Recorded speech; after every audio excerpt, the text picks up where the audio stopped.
Thank you, Mr. Chairman. I'm going to get into another subject here, and I'd like to address this to Mr. McGue.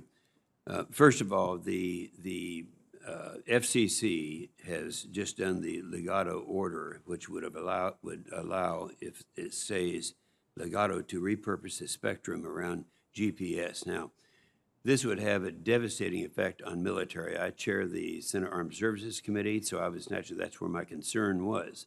In fact, there was one general that said this would pose, quote, the most significant non-combat threat to our national security of my lifetime.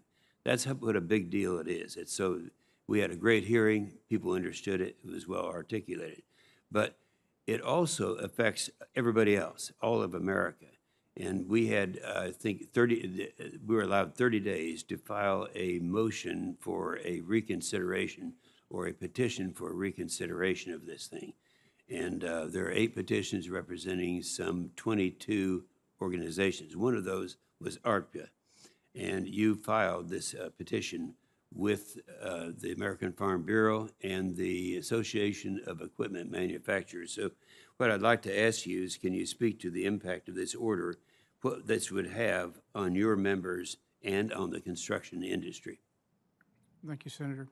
The transportation construction industry is using more new innovative equipment on job sites, from tasks like surveying to utilities, grading control, enhanced material applications. This equipment uses GPS. The legato proposal network shows significant interference with GPS and other signals likely. An interference would be disruptive on job sites and can contribute to and jeopardize the safety and will most surely cause project delays.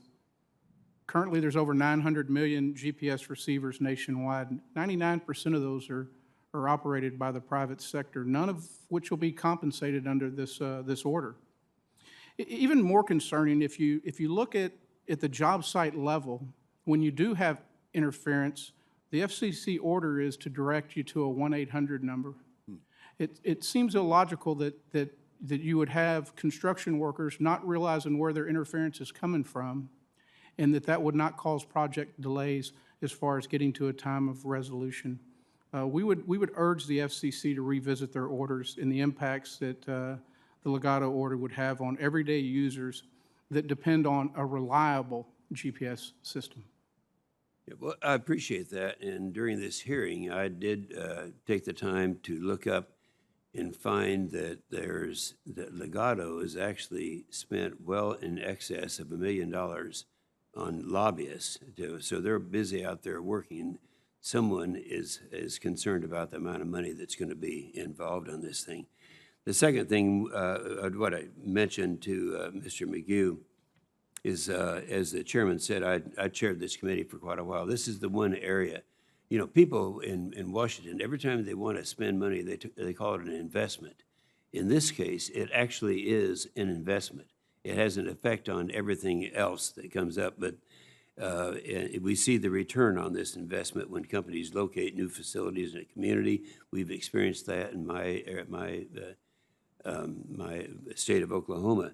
So I'd like to have you kind of elaborate a little bit about what kind of return we would get on this investment.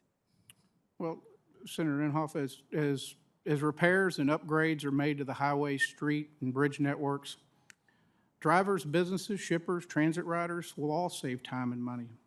These users' benefits are a result of decreased congestion, less money spent on vehicle repair, and safer roads.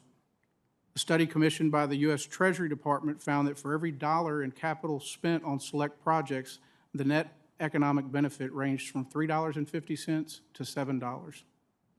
The trucking sector estimates $74 billion is added to the cost of goods due to congestions on our roads. So we're spending the money without the economic benefit. We just don't see it because it's buried in the cost of our goods and services. Yeah, and I want to also say, and I say to both of my good friends, the chairman and the vice chairman, that this is an area where it is popular. It's about the only tax you can find that is popular. And I can remember several of our good friends, without mentioning names, who are a few years ago running for governor, we're talking about spending and all that. They made the mistake of talking about infrastructure, and immediately they were jumped on. And so there is a very strong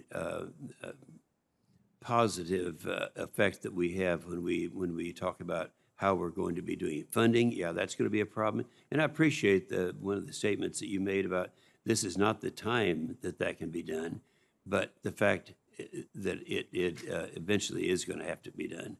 So I appreciate it very much in this committee. This, I get more comments on this bill, I'd say to the chairman, than anything else when I go back to Oklahoma. Good.